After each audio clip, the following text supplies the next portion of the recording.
नमस्कार, आप देख रहे हैं देश की बात और मैं हूं नगमा। कांग्रेस महासचिव प्रियंका गांधी ने आज योगी के गढ़ गोरखपुर में एक प्रतिज्ञा रैली की है और इस दौरान उन्होंने कहा कि देश में किसानों की कोई सुनवाई नहीं है, सुनवाई है तो सिर्फ अरबपतियों की और खरबपतियों की।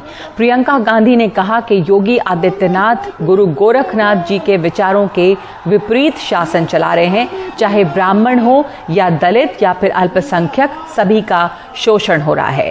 प्रियंका गांधी ने कहा कि अमित शाह जी कल कह रहे थे कि आज यूपी में अपराधियों को ढूंढना होता है तो दूरबीन की जरूरत होती है, जबकि उनके पास में ही अजय मिश्रा टेनी खड़े हुए थे। उन्होंने कहा कि अमित शाह जी दूरबीन छोड़िए और नजदीक का चश्मा लगाइए।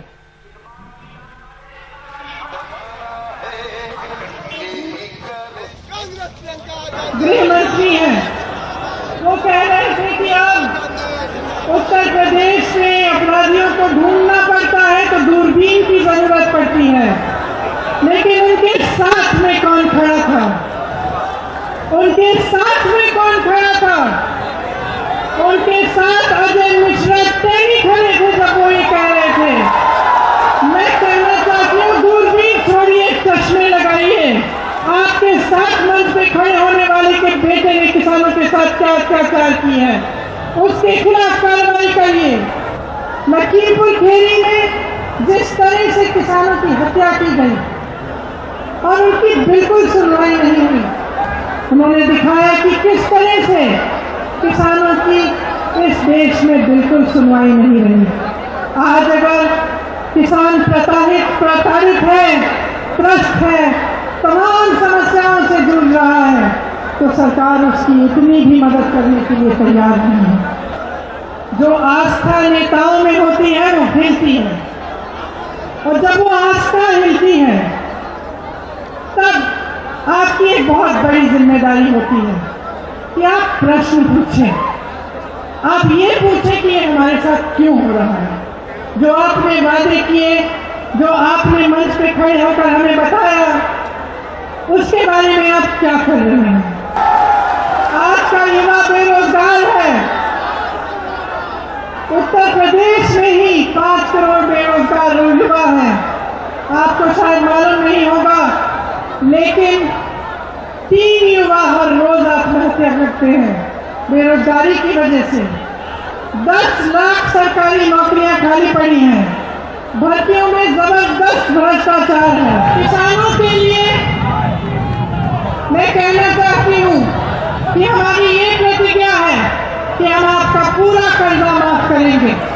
युवाओं के लिए 20 लाख सरकारी रोजगार हमारी सरकार अगर बनेगी तो हम देंगे। हमारा संकल्प है कि कोई भी बीमारी हो, 10 लाख तक उसका मुफ्त इलाज सरकार कराएगी। तृणमूल कांग्रेस के राष्ट्रीय महासचिव अभिषेक बैनर्जी ने त्रिपुरा के अगरतला में रैली की है, जहां पर उन्होंने कार्यकर्ताओं को संबोधित किया और इस मौके पर बीजेपी के एक और नेता राजीव बैनर्जी फिर तृणमूल कांग्रेस में लौट आए हैं। आपको बता दें कि राजीव बैनर्जी पश्चिम बंगाल विधानसभा चुनावों से पहले तृणमूल कांग्रेस छोड़कर बीजेपी में शामिल हो गए थे। तो बीजेपी से टीएमसी, टीएमसी से बीजेपी, ये आना जाना जो है वो लगा हुआ है। लेकिन आगे खबरों पे बढ़ते हैं। आज लौह पुरुष सरदार वल्लभ भाई पटेल की जयंती है। खास दिन को राष्ट्रीय एकता दिवस के रूप में मनाया जा रहा है। सरदार पटेल ने 560 रियासतों को भारत संघ में एकीकृत करने में एक अहम भूमिका निभाई। गुजरात के केवडिया में हुए कार्यक्रम में गृहमंत्री अमित शाह शामिल हुए और प्रधानमंत्री मोदी ने वीडियो संदेश भेजा। गृहमंत्री ने कहा कि सदियों में कोई एक सरदार बन पाता है, वो एक सरदार सदियों तक अलग जगाता है। आज उनकी प्रेरणा देश को आगे ले जाने में और हमें एकजुट रखने में सफल हुई है। उस वक्त देश के प्रधानमंत्री जी ने लोकतंत्र की जो मजबूत बुनियाद विकसित हुई, उसने एक भारत की भावना को समृद्ध किया है। लेकिन हमें यह भी याद रखना है कि नाव में बैठे हर मुसाफिर को नाव का ध्यान रखना ही होता है। हम एक रहेंगे तभी आगे बढ़ पाएंगे। देश अपने लक्ष्यों को तभी प्राप्त कर पाएगा। सदियों में कभी कोई एक ही सरदार बन पाता है, और जब सदियों में कभी कोई एक सरदार बन पाता है, वो एक सरदार सदियों तक अलग जगाता है।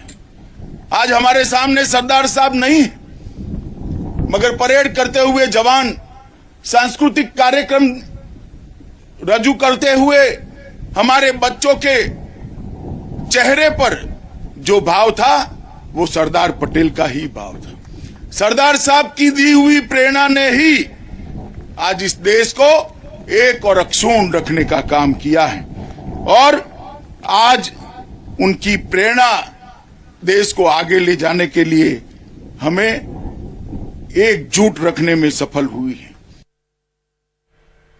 संसद भवन में रक्षा मंत्री राजनाथ सिंह, लोकसभा स्पीकर ओम बिरला समेत कई नेताओं ने सरदार पटेल को आज श्रद्धांजलि दी है और इस मौके पर कांग्रेस नेता मल्लिकार्जुन खड़गे भी मौजूद रहे। इन्होंने सरदार पटेल की प्रतिमा पर फूलमाला चढ़ाई।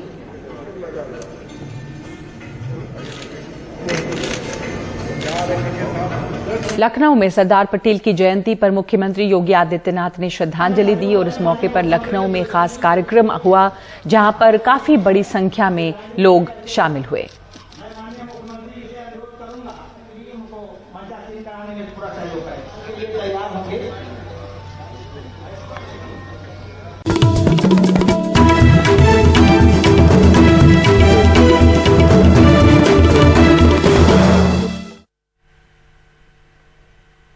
पुंछ के जंगलों में फायरिंग की आवाजें थम चुकी हैं। 11 अक्टूबर को शुरू हुई मुठभेड़ के दौरान कुछ जवान शहीद हुए हैं, आतंकवादी मारे गए हैं।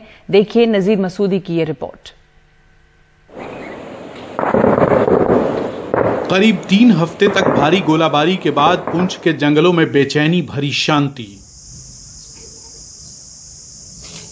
ऐसा कोई संकेत नहीं मिल रहा कि सेना पर 2 बार हमला कर 9 जवानों को मारने वाले आतंकी अब भी यहां छुपे हुए हैं। सवाल यह है कि क्या वो मारे जा चुके हैं या भाग निकले हैं। स्थानीय लोगों का कहना है कि बीते 1 हफ्ते से उन्होंने फायरिंग की आवाज नहीं सुनी। डेरा की गली जहां 11 अक्टूबर को ये मुठभेड़ शुरू हुई थी, वहां के निवासियों का कहना है कि ऑपरेशन पूरा हो चुका है। तो लास्ट टाइम पे आपने कब यहाँ फायरिंग सुनी थी? आज 15-20 दिन हो गए। जरा गली में जो हुआ था, उसके बाद वही जगह बटा दुरिया में, उसके बाद कुछ नहीं सुना। उसके बाद अभी कुछ नहीं। हाँ, अभी कुछ नहीं है। तो किसी को अंदाजा नहीं क्या हो रहा है? कुछ नहीं। भाटा दूरिया इलाके में जहां 14 अक्टूबर को फायरिंग हुई, वहां के जंगलों का कुछ हिस्सा जल चुका है। यहां आतंकी फायरिंग में 4 जवानों ने अपनी जान गंवाई। माना जा रहा है कि आतंकियों के छुपने के ठिकानों पर भारी गोलाबारी से जंगल में आग लगी। पुलिस के मुताबिक पिछले हफ्ते एक आतंकी जिया मुस्तफा भी इस फायरिंग में मारा गया। 18 साल से जेल में बंद पाकिस्तान के कब्जे वाले कश्मीर से आए इस आतंकी को आतंकी ठिकानों की पहचान के लिए मुठभेड़ की जगह लाया गया था। 3 हफ्ते पहले आर्मी ने इन पुंछ के जंगलों में एक बड़ा एंटी मिलिटेंसी ऑपरेशन शुरू किया। 11 अक्टूबर को पहला फायरिंग का इंसिडेंट रिपोर्ट हुआ, जिसमें 5 आर्मी के लोग मारे गए। उसके बाद आर्मी ने एक बड़ा ऑपरेशन पूरे इलाके में शुरू किया, लेकिन अभी तक कोई कामयाबी नहीं मिली है। ऐसा लग रहा है कि जम्मू कश्मीर में सबसे बड़ा और सबसे लंबा खींचने वाला एंटी मिलिटेंसी ऑपरेशन लग रहा है कि एक डेड एंड पे जा रहा है, जिसमें अभी तक आर्मी को कोई कामयाबी नहीं मिली है। पुंछ से नज़ीर मसूदी, एनडीटीवी इंडिया के लिए। और जम्मू के राजौरी जिले के नौशेरा सेक्टर में एलओसी के पास कल लैंडमाइन धमाके में सेना के लेफ्टिनेंट ऋषि कुमार और सिपाही मंजीत शहीद हो गए। धमाके में एक जवान घायल भी हुआ है। इसका अस्पताल में इलाज चल रहा है। माइन ब्लास्ट तब हुआ जब ये नौशेरा सेक्टर में एरिया डोमिनेशन के लिए पेट्रोलिंग कर रहे थे। धमाके के बाद ये दोनों गंभीर रूप से घायल हुए और बाद में इनको बचाया नहीं जा सका। सूत्रों के मुताबिक विस्फोट किस चीज से हुआ, इसकी जांच की जा रही है। बताया जा रहा है कि जिस जगह ये हादसा हुआ है वहां पर सर्च अभियान चलाया जा रहा था। इसमें बड़ी संख्या में जवान लगे हुए थे। लेफ्टिनेंट ऋषि कुमार बिहार के बेगूसराय के रहने वाले हैं, वहीं सिपाही मंजीत सिंह पंजाब के भटिंडा के रहने वाले हैं। और stand up comedian Munawar Faruqui ने बजरंग दल की धमकी के बाद मुंबई के शो रद्द कर दिए हैं। उन्हें बजरंग दल की धमकी मिली थी। उन्होंने एनडीटीवी से कहा कि उन्होंने कभी भी अपने शो में धर्म के बारे में टिप्पणी नहीं की है। साथ ही उन्होंने कहा कि दर्शकों के लिए बहुत बुरा लग रहा है क्योंकि उन्होंने 1 महीने पहले, यानी कि जो दर्शक थे, उन्होंने इस शो के लिए महीनों पहले टिकट खरीदे थे। काफ़ी आपके अगेंस्ट हैशटैग चलाए गए, ट्रेंड बनाया गया, यहाँ पर आया, कहा गया। आपको कब समझ में आया, क्योंकि हमने देखा इससे पहले भी क्या कुछ हुआ, लेकिन फिर वापस एक ही चीज़ वापस से दोहराई जा रही है। किस तरह से आप देखते हैं, क्योंकि जो ऑडिटोरियम्स हैं वो भी काफ़ी समय तक बंद थे, कई लोग आते हैं वहाँ पर काम करने, हमने उस पर भी स्टोरी की थी। 3 शोज बैक टू बैक आपने कैंसिल करने पड़े। पहले तो कैसे हो आप, ठीक हो? जी बिल्कुल बढ़िया। ये सैड है, ये काफ़ी सैड है ये चीज़, बट कहीं ना कहीं मुझे लगता है कि क्या गलत अगर मैं इसको कहूँ भी कि ये गलत हो रहा है, तो आई थिंक अभी बहुत सारी चीज़ें गलत हो रही है। तो ये बड़ी बात ऑडियंस के लिए है, क्योंकि आज ऐसी चीज़ है कि 1500 लोग अगर 3 दिन तक 500 लोग प्लान कर रहे हैं कुछ, और 1 महीने पहले टिकट्स खरीदे हुए, तो they are very excited, they have plan, excitement, ये वो। तो एक तो आप यंग जो यूथ है उसको डिसअपॉइंट करते हो, ऐसा कुछ करते हो, तो मुझे सॉरी फील हो रहा है, मेरा मन कर रहा है मैं एक जो टिकट खरीदा उसको जाके सॉरी बोलूँ कि शो कैंसिल करना पड़ा ये। बट ये एक सैड रियलिटी है, और इसके साथ बहुत सारे लोग रह रहे हैं इंडिया में, और बस वही है कि ये गलत इसलिए है क्योंकि किसी इंसान को काम करने से रोकना और उस पर इल्ज़ाम ये लगाना कि वो जो काम कर रहा है उसमें ये कर रहा है, तो वो बिल्कुल गलत है। क्योंकि मैंने मेरे अरेस्ट के बाद से जब मैं बाहर आया तब से मैंने 50+ शोज़ किए ऑल ओवर इंडिया, और सारी सिटीज़ में, और अच्छे बड़े ऑडिटोरियम शोज़। जहाँ पे परमिशन है वहाँ पे ऑडिटोरियम शो, जहाँ पे परमिशन लोगों की गैदरिंग की नहीं है वहाँ पे हम लोगों ने सोशल डिस्टेंसिंग वाले लिमिटेड सीट्स जो 100 के बिलो कैपेसिटी है उस तरह के शोज़ किए, और 90% of the show ends with a standing ovation. People are loving it, and you know कि ऑडियंस जब आती है थिएटर में या ऑडिटोरियम में या कुछ भी देखने, वो ऑडियंस फर्क नहीं पड़ता कौन सी कम्युनिटी से क्या है, they all mix there, they laugh together, they have fun, entertainment है जो लोगों को जोड़ता है। तो मुझे लगता है कि लोग वो चीज़ मिस कर दी है ये शोज़ कैंसिल होने की वजह से। और मेरे शोज़ में ऐसा कोई भी किसी के धर्म के बारे में किसी तरह की कोई ऐसी टिप्पणी है ही नहीं, क्योंकि लोग जो इतना प्यार भेजते हैं, लोग इतना सपोर्ट करते हैं, तो एक सही चीज़ है कि लोग गलत चीज़ को भी सपोर्ट करते हैं, अच्छी चीज़ को भी सपोर्ट करते हैं।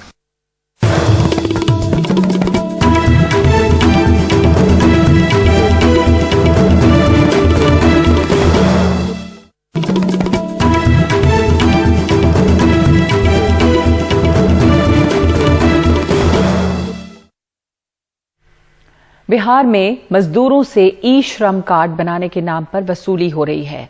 पटना में केंद्रीय श्रम संसाधन मंत्री रामेश्वर तेली ई श्रम कार्ड वितरण कार्यक्रम में पहुंचे थे। उनके सामने एक महिला मजदूर ने अपना दर्द बयान करते हुए कहा कि उससे कार्ड बनाने के नाम पर 100 रुपए वसूले गए हैं। सरकार की ओर से गरीबों का ई श्रम कार्ड मुफ्त में बनाया जाता है। ऐसे में मंत्री रामेश्वर तेली ने मामले की जांच के आदेश दिए हैं। और उत्तराखंड के देहरादून के चक्राता में आज एक बड़ा हादसा हुआ है। बायला से विकासनगर जा रही एक वैन खाई में गिर गई है और इस हादसे में 13 लोगों की जान गई है। वैन में सवार सभी यात्री एक ही गांव के थे। मुख्यमंत्री पुष्कर सिंह धामी ने इस हादसे पर दुख जताया है और मृतकों के परिजनों को मुआवजा देने की बात कही है। गाड़ी में कुल 15 लोग सवार थे, जिसमें 13 लोगों की मौत हो गई है। 11-12 लाशें यहीं पड़ी है, 4 ऊपर पहुंचा। और उत्तर प्रदेश के अयोध्या में एक बैंक की महिला अधिकारी श्रद्धा गुप्ता ने खुदकुशी कर ली है। मृतक श्रद्धा गुप्ता ने एक सुसाइड नोट लिखा, जिसमें उन्होंने आईपीएस अधिकारी आशीष तिवारी, हेड कांस्टेबल अनिल रावत और विवेक गुप्ता नाम के शख्स को इसके लिए जिम्मेदार ठहराया है। फिलहाल पुलिस ने आईपीएस आशीष तिवारी समेत तीनों आरोपियों के खिलाफ आत्महत्या के लिए उकसाने से जुड़ी एफआईआर दर्ज की है। आपको बता दें कि कुछ साल पहले आशीष तिवारी अयोध्या के एसएसपी रह चुके हैं। हम लोग की आज कल सुबह बात हुई थी, उसके बाद रात फोन किया तो इसका फोन नहीं उठा, तो हम लोग शायद ये सो गई होगी शायद रात में। सवेरे फोन ऑनलाइन क्लासेस पे आती थी ये, तो सवेरे 6 बजे उठा नहीं फोन, 1 2 3 4 जब 10 फोन 15 फोन के तो भेजा, फिर आदमी को देखा जो लैंडलॉर्ड यहाँ के थे उनसे बताया कि फांसी लगा रखी है। और फिर जब अंदर खुलवाया गया, पुलिस के द्वारा खोला उन लोगों ने, तो अंदर सुसाइड नोट पाया गया। इसमें 3 लोग का नाम उसमें दिया गया है, एक विवेक गुप्ता पहले है और एक आशीष तिवारी एसएसएफ हेड लखनऊ लिखा हुआ उस पे, और ये एक अनिल रावत है पुलिस फैजाबाद करके लिखा। हम लोग को आज सुबह जानकारी मिली कि यहाँ मकान मालिक के थ्रू कि शायद लड़की ने जो है अंदर से दरवाज़ा नहीं खोल रहा है। फिर ये उन्होंने ये बताया कि शायद फांसी लगा ली है। हम लोग वहाँ से चले, लखनऊ से 2-2.5 घंटा लगा होगा। यहाँ आके लोकल पुलिस आ चुकी थी। उसके बाद जब ये सुसाइड नोट देखा गया, हालांकि जो देखा गया तो उसने फांसी वाला कोई सिस्टम नहीं दिख रहा है। वो उसके पैर दोनों मुड़े हुए हैं, वो कुर्सी पे बिल्कुल बैठी हुई है, फंदा खाली ऊपर से, छत ज़्यादा ऊंची नहीं है जो कहा जा सके।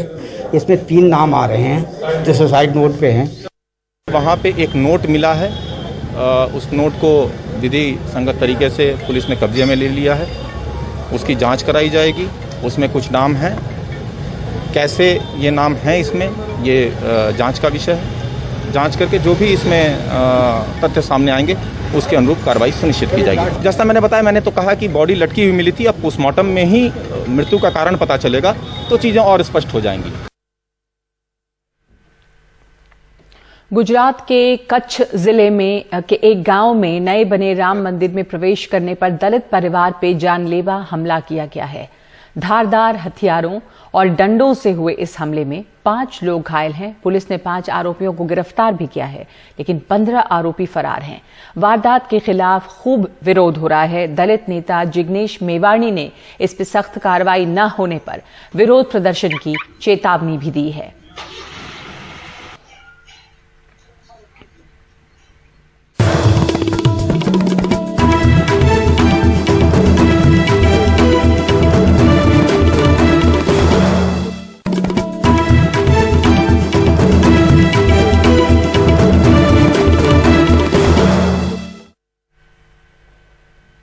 दिल्ली की सीमाओं पर पिछले 11 महीने से किसान आंदोलन चल रहा है। पुलिस ने अब गाजीपुर बॉर्डर और टीकरी बॉर्डर में कुछ हिस्सों की बैरिकेडिंग लगभग हटा दी है। इसी बीच किसानों ने आरोप लगाया है कि पुलिस उनके टेंट हटाने की कोशिश कर रही है और अगर ऐसा होता है तो वो पुलिस थाना और डीएम के दफ्तरों में अपने टेंट लगाएंगे। दिल्ली पुलिस ने टीकरी बॉर्डर पर दिल्ली से बहादुरगढ़ जाने वाले रास्ते पर एक तरफ के बैरिकेड रविवार को हटा दिए। वहां दोपहिया वाहनों की आवाजाही शुरू हो चुकी है। इसी तरह गाजीपुर बॉर्डर पर NH9 और NH24 पर जो बैरिकेड लगे थे उन्हें भी लगभग हटा दिया गया है। इस सब के बीच किसान नेता राकेश टिकैत ने आरोप लगाया कि पुलिस उनके टेंट हटाने की कोशिश कर रही है। अगर ऐसा किया गया तो वो डीएम दफ्तरों और थानों में टेंट लगा लेंगे। उसमें ये है कि यहाँ प्रशासन का ये पता चल रहा है कि छेड़खानी कर रहा है। यहाँ पे जो टेंट लग रहे उनको जेसीबी जाकर उखाड़ने की कोशिश कर रहा है। भाई वो यहाँ पे उखाड़ेगा तो गांव वाले अपना मंडी में तो धान और वो फसल बिक नहीं रही, अपना थानों में डीएम के वहां पे लगाओगे टेंट, अपना वहां पे लगा लेंगे।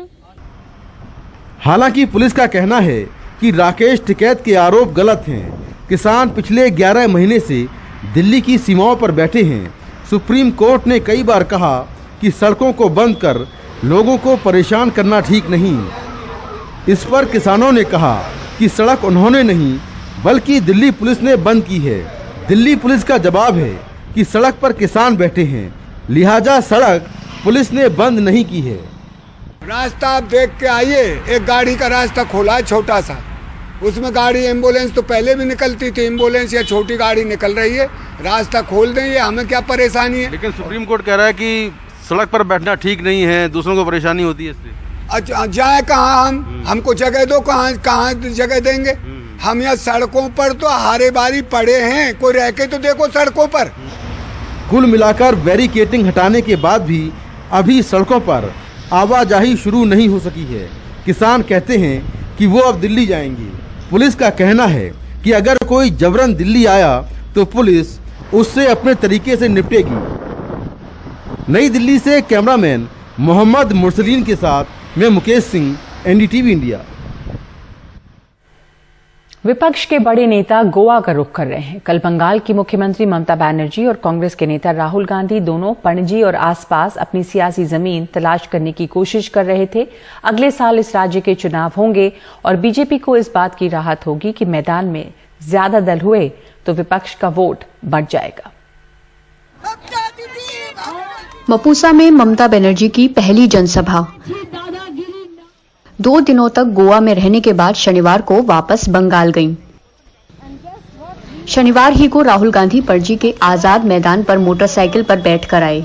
कुछ लोग चाहते थे कि इन दोनों नेताओं को एक साथ आना चाहिए। मुझे लगता है कि वे दोनों अच्छी टीम बन सकते हैं। चाहे ममता आए या राहुल, लेकिन एक ऐसी पार्टी होनी चाहिए। मुझे लगता है इन दोनों को साथ आ जाना चाहिए बीजेपी से लड़ने के लिए। लेकिन राहुल गांधी ने इस पर कुछ भी कहने से इनकार कर दिया।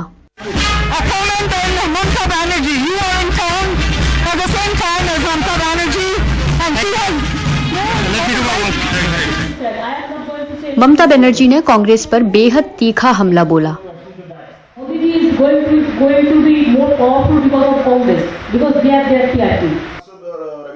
विपक्षी दल बढ़ने से सबसे ज्यादा खुशी बीजेपी को होगी, क्योंकि बीजेपी विरोधी वोट उनमें बटा तो फायदा सत्ताधारी दल को ही होगा।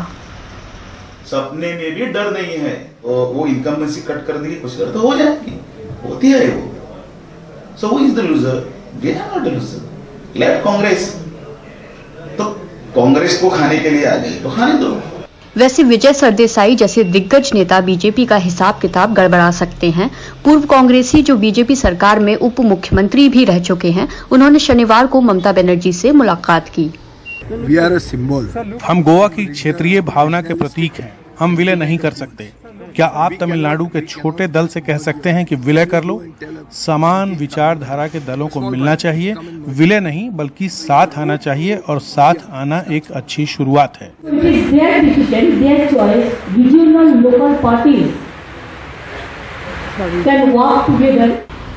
ये राजनीतिक उथल पुथल गोवा में चलेगा जरूर वोटिंग के दिन तक और शायद उसके बाद भी, लेकिन गोवा के कारण तृणमूल कांग्रेस और कांग्रेस के बीच एक दरार का संभावना है, जिसका इम्पैक्ट 2024 के मतदान पर जबरदस्त इफेक्ट डाल सकता है।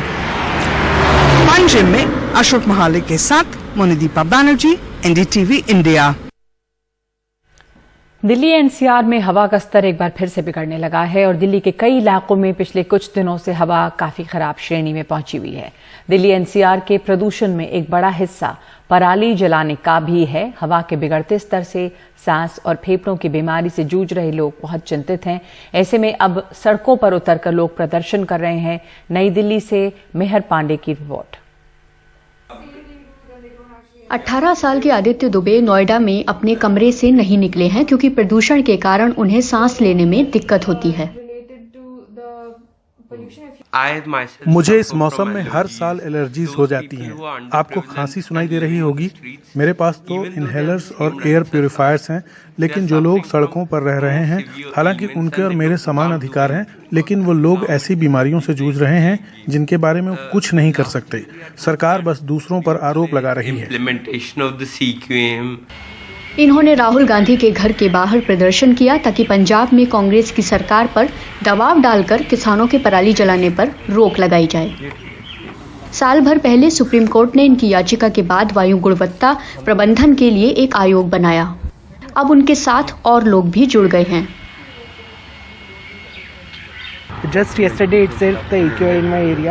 कल ही मेरे इलाके में AQI 285 के आसपास था। मुझे अपने पिता की चिंता है, जो अभी अभी फेफड़े की गंभीर बीमारी से उठे हैं। बेघर लोगों की तो हर साल वायु प्रदूषण की वजह से मौत हो जाती है। so much air pollution. पराली जलना दिल्ली के प्रदूषण में बड़ी भूमिका है। आज दिल्ली की खराब हवा के लिए 20% वही जिम्मेदार है, लेकिन इसका मतलब ये भी है कि 80% प्रदूषण दूसरी वजहों से होता है, जैसे गाड़ियां, उद्योग, कोयले से चलने वाले कारखाने और कूड़ा जलाने वाली आग जो गुरुग्राम में लगी है। और इस तरह का प्रदूषण तब भी होता रहेगा जब पराली की आग का मौसम खत्म हो चुका होगा। दिल्ली से मेहर पांडे की रिपोर्ट, एनडीटीवी इंडिया। तो दिल्ली एनसीआर में हवा बिगड़ रही है क्योंकि पराली भी जलने लगी है और मौसम में जब तापमान गिरता है तो वैसे ही स्मॉग की चादर बिछने लगती है और साथ साथ दिवाली का मौसम जिसमें अगर पटाखे चलते हैं तो वो इसमें और ज्यादा बढ़ोतरी करते हैं। तो कुल मिलाकर हवा का स्तर जो है, हवा की क्वालिटी वो लगातार खराब हो रही है। तो इस वक्त देश की बात में इतना ही।